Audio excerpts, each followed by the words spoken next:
Você já ouviu falar no dia do Senhor? Afinal, qual é esse dia? Sábado ou domingo? Os adventistas dizem que o sétimo dia é o dia do Senhor. Ellen White chegou mesmo a afirmar que santificar o sábado ao Senhor implica em salvação eterna.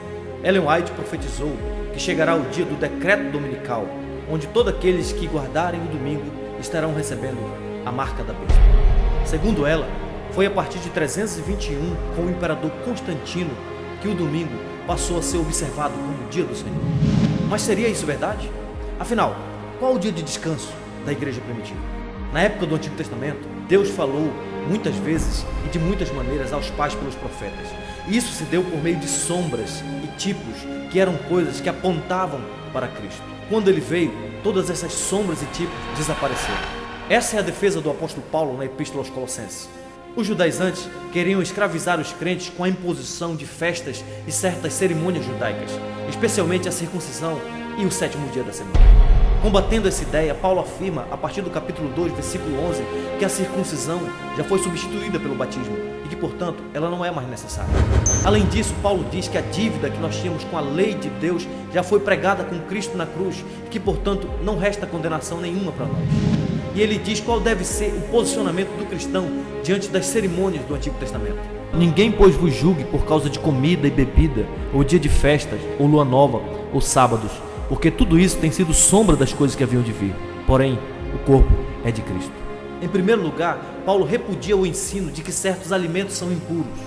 Em segundo lugar, o apóstolo Paulo rejeita qualquer observância obrigatória dos dias religiosos e das festas judaicas. Paulo está dizendo claramente que o sábado do sétimo dia era apenas uma sombra do descanso eterno que Cristo introduziria. Isso quer dizer que havia algo no quarto mandamento que era apenas cerimonial e passageiro e que acabaria quando Cristo viesse à terra. Esse algo era o dia sétimo. Agora, entenda bem isso. Paulo não está anulando o princípio do descanso. O que Paulo está anulando aqui é o dia do descanso. O princípio permanece, mas o dia pode ser mudado. Eu vou explicar para você. Desde a eternidade, Deus escolheu um povo para si e planejou a encarnação de seu Filho para a grande obra da redenção do seu povo. E disse Deus, haja luz, e então começou a história humana. Naquela época, as pessoas não podiam ver a Cristo claramente, mas por meio dos rituais e das cerimônias, eles viram a sua sombra projetada no Antigo Testamento. A festa dos tabernáculos lembra que Deus é quem livra os seus servos e que o povo de Deus é peregrino, caminhando rumo à cidade celestial. A Páscoa mostrava que Jesus é o Cordeiro de Deus que tira o pecado do mundo. O Pentecostes era a sombra do derramamento do Espírito Santo e do ajuntamento das nações para o Senhor Jesus Cristo. E o sétimo dia? Bom, Paulo diz que o sétimo dia também era uma sombra da vinda do Salvador. Por isso, nos finais de semana, no sétimo dia, os crentes aguardavam a vinda do Messias, o verdadeiro doador do descanso. E quando Cristo veio, ele cumpriu toda a lei em nosso lugar.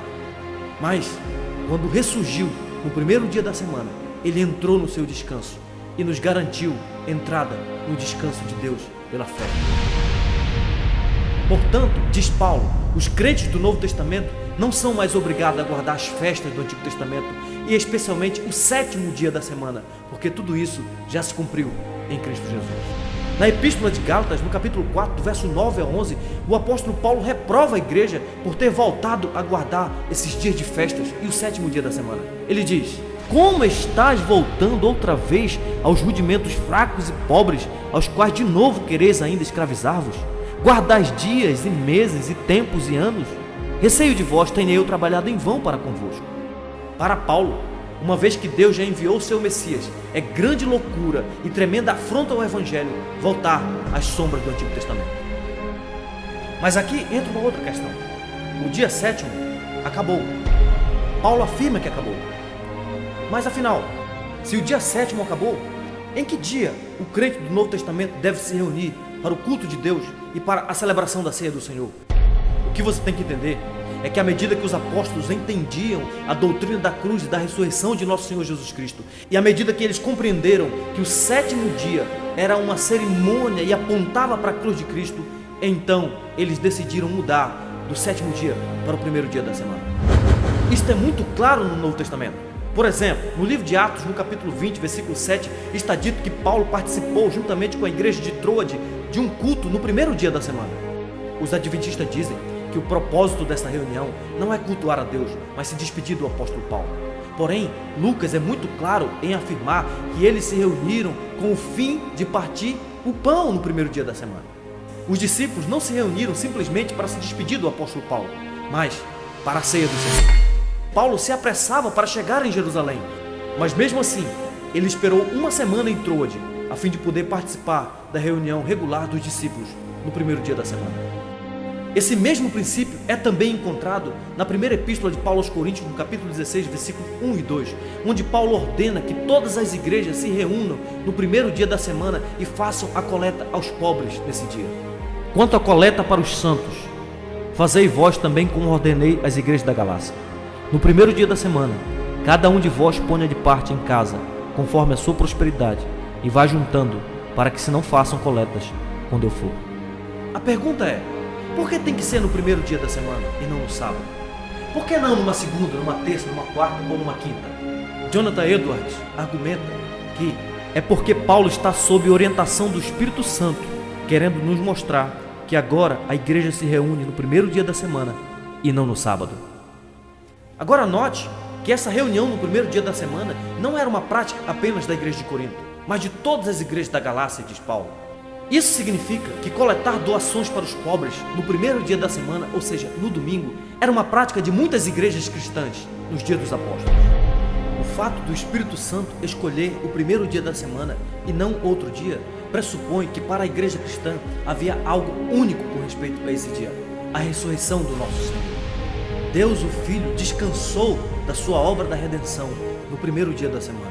E isso é um sinal de que sua obra foi totalmente realizada e que nada mais restava para ser feito.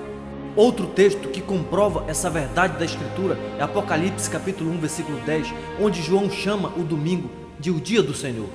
Achei-me em espírito no dia do Senhor e ouvi por detrás de mim grande voz como de trombeta.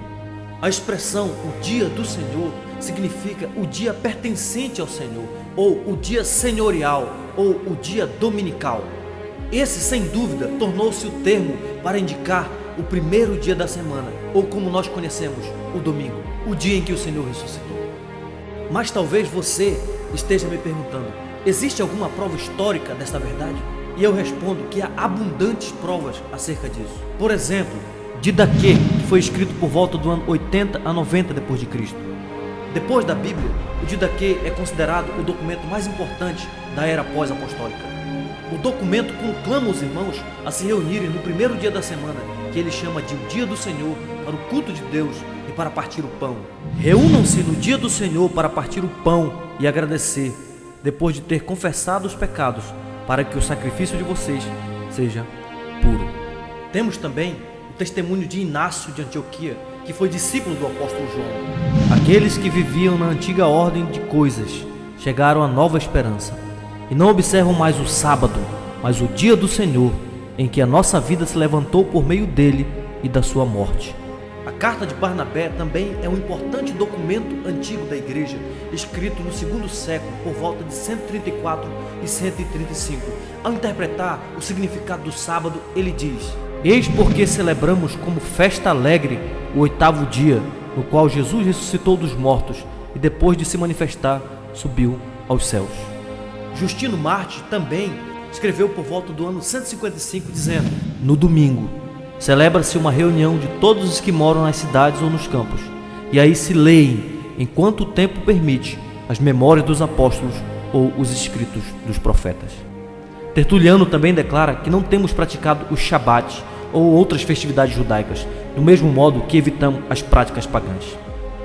E por fim, Jerônimo também afirma que o dia do Senhor, o dia da ressurreição, o dia dos cristãos, é o nosso dia. Portanto, o testemunho dos apóstolos e dos pais da igreja é claro, e a conclusão que nós chegamos é esta. Primeiro, que não foi a partir de Constantino que a igreja começou a se reunir no primeiro dia da semana como o dia do Senhor. Portanto, o ensinamento de Ellen White é falso.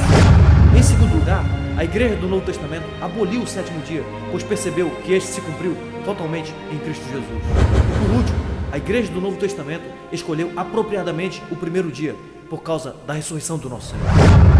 O testemunho da palavra de Deus e da história aponta o primeiro dia da semana como sendo o santo dia de celebração da ceia do Senhor. Este é o dia que o Senhor já fez. Regozijemo-nos e alegremo-nos nele.